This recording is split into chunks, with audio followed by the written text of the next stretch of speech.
We're paying 50% more for gas than we were 3.5, 4 years ago. That's the problem. And that is why I believe she's going to lose. What is this bizarre thing that MAGA is trying to force onto Americans, this collective amnesia? We were in the middle of the pandemic 4 years ago. Yes, we're better off. And the very problems that people will cite to argue against the economic success of Biden-Harris are the numbers that are a direct outcome. Be just a little bit honest for a moment, Dave and Larry.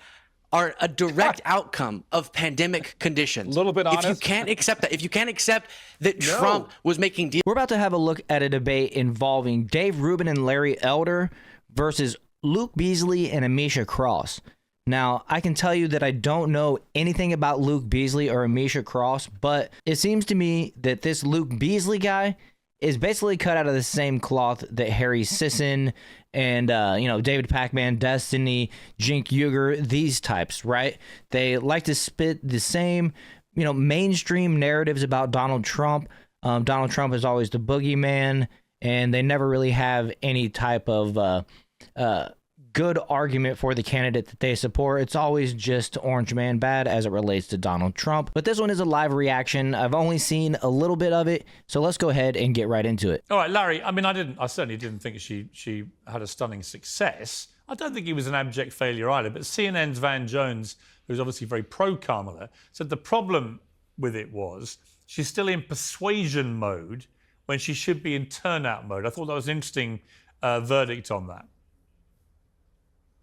Well, I agree with her. The point was for her to go on Fox News, stand up, show she wasn't afraid, show she had the stones to go to Fox News. The problem is much more fundamental. Are you better off now than you were 3.5, 4 years ago? The average family of four is spending $1,200 a month more for the same goods and services as that family spent 3.5, 4 years ago. We're paying 50% more for gas than we were 3.5, 4 years ago. That's the problem. And that is why I believe she's going to lose. Okay, Luke, you're shaking your head there. Why? Yeah. What is this bizarre thing that MAGA is trying to force onto Americans, this collective amnesia? We were in the middle of the pandemic 4 years ago. Yes, we're better off. And the very problems that people will cite to argue against the economic success of Biden-Harris are the numbers that are a direct outcome. Be just a little bit honest for a moment, Dave and Larry. Are a direct outcome of pandemic conditions. A little bit honest. If you can't accept that, if you can't accept that Trump was making deals with Saudi Arabia and Russia to cut oil production, that caused the spike going into Biden-Harris. If you can't accept that Trump gave to Biden a crime spike, an economic collapse, a public health disaster, then you're not critically engaging with the last few years. So yes, we're better off because we got out of a crisis better than any other. Well, just listen, Dave. Just listen. Dave Rubin's we came out of a crisis. All right, Luke, let Dave respond to that. Well, there's so much there. I mean, first off, it was the Democrats, once Biden took over, who made the pandemic situation much, much, much worse with mandates and forcing people out of work and forcing nurses out of work and everything else. But let's put that aside because that's years ago. How about we just deal with the last, say, 2 years, where they printed a relentless amount of money. And if you know anything about economics, if you ever did Economics 101 in college, if you print money, then it is going to cause inflation. Your dollar will be worth less. And that's why every single person watching this in the United States of America knows that when they walk into whatever grocery store they go to, whether it's to buy a dozen eggs or it's a pound of beef or bread, it is significantly higher. And that is not, and Kamala's answer for that, we have the lowest inflationary cost of anybody in the developed world. She wants more governmental control over the economy. No, she wants price gouging to end. Over your lives. Quickly, just please answer this for me then. Why is it that our economy, just by the objective metrics we use to measure economic performance, came out of the pandemic under Biden-Harris way stronger than our wealthy economy counterparts, and then inflation, we got it down way faster? This was a global phenomenon because of a global crisis that Trump mismanaged, thus exacerbated. And you exploit the painful facts of that moment. You exploit the painful facts of that moment for political purposes. When even on your point about printing money, sure, absolutely the case that that'll cause inflation or contribute to it. So then what do you say about, as Trump was leaving office, him dumping, he added twice that of Biden to the debt, even if you exclude the pandemic, by the way, but especially including it. And you want to push it all into Biden-Harris. You want to exclude from Trump's record the pandemic era, but include it Luke, here's the problem. Biden-Harris. It's ridiculous. Luke, here's the problem. I'm not disputing some of what you said there.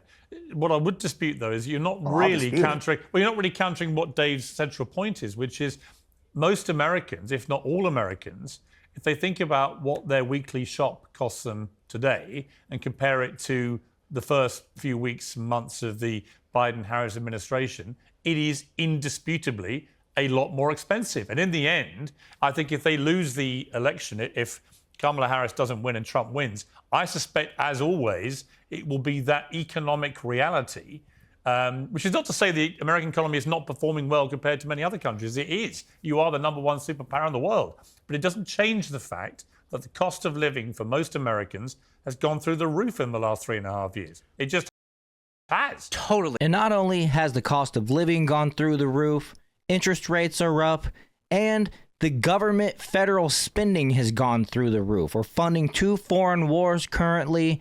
And, this guy wants to sit here and play specifics and say, well, 4 years ago, we were in the middle of a pandemic. You guys aren't comparing apples to apples. Everybody knows what was going on. Everybody is aware of that. Besides this dude, right? And it wouldn't surprise me. It wouldn't surprise you guys if this guy was living under his parents' roof, who was paying the bills and buying all the groceries 4 years ago. And I mean, heck, he still might be today, right? So this dude, I wouldn't put it past him if he's completely separate from society and the realities that go on with the people that are actually working and, living paycheck to paycheck. Which is why it's a crying shame that people like Larry and people like Dave choose to mislead people about the cause of that, because they won't even engage with the point I just made about the global phenomenon. You don't want to put any blame onto your side. And that's fine. Sure, but they've put some been blame in charge. as long as we're but your side have been in charge. As long as we're considering the full context of it. You can't keep blaming Trump for everything that happens. Where's the It's blame not for blaming Trump. greed It's in the private considering sector? Found All right, let me bring in 79% of Larry. people believe Larry, we're it seems on the to me wrong that track. one of the default positions of Kamala Harris right now and the Democrats generally is, when in doubt, blame everything on Trump. Even the economic record of your own administration is all Trump's fault. Everything is Trump, Trump, Trump. Right. And I actually think that's a mistake. I actually think they'd be much better off presenting a genuine plan for what they're going to do under a Kamala Harris first term as president than by just blaming everything on the boogeyman, Trump. Agreed. So Two are things. we ignoring her 79% entire of people, argument? according to Let me the answer that, market please. poll. He directed this towards me, so may I respond? Yes. 79% of people, according to a Marquette poll, believe we are on the wrong track. Kamala Harris says, I was in the room for every major decision that Joe Biden made. Joe Biden said, we're singing from the same song sheet. When she was asked, Kamala Harris, whether there's anything that she would have done differently, she said, nothing that comes to mind right now. So she is stuck right there with that. That's the problem. Let me just say one thing before we leave this topic about the minimum wage. I'm in California. We just jacked up the minimum wage from $16 to $20 an hour. And those of us who oppose that said that it's going to cost jobs. The day the bill was signed, even before it went into effect, 1,200 drivers for Pizza Hut were laid off. Since then, 10,500 fast food workers have lost their jobs, all because of this. The very people that people on the left purport to care about, little people that work at McDonald's, lost their jobs. Dave Rubin is right. The private sector should determine the price of labor. When you interfere with that, you're going to have all sorts of problems, including a greater incentive to automate. Okay, Amisha, I want to bring in a new theme. Boom. Larry Elder just destroyed the debate right there. I mean, there's nothing this kid can say to debate or rebuttal against what Larry Elder just told him about his personal experience and what he knows about what's going on in California, which is a microcosm of what would happen with the United States if the United States went the same way that California has, right? Which kind of tends to be the case in some instances. I mean, look, you can see it on the kid's face. He's looking down, and maybe he's just pulling a Destiny. Maybe he's not listening to the rebuttal, not listening to the argument from his counterpart, and he's just basically in his own mind looking at his phone for information, Google searching things, looking at his computer, his laptop, whatever it is that he's doing and not paying attention. Regardless, I believe this is one of those times in a person's life where a person needs to listen to their elders. And in this case, it's Larry Elder. See what I did there? Anyways, guys, I hope you enjoyed this one.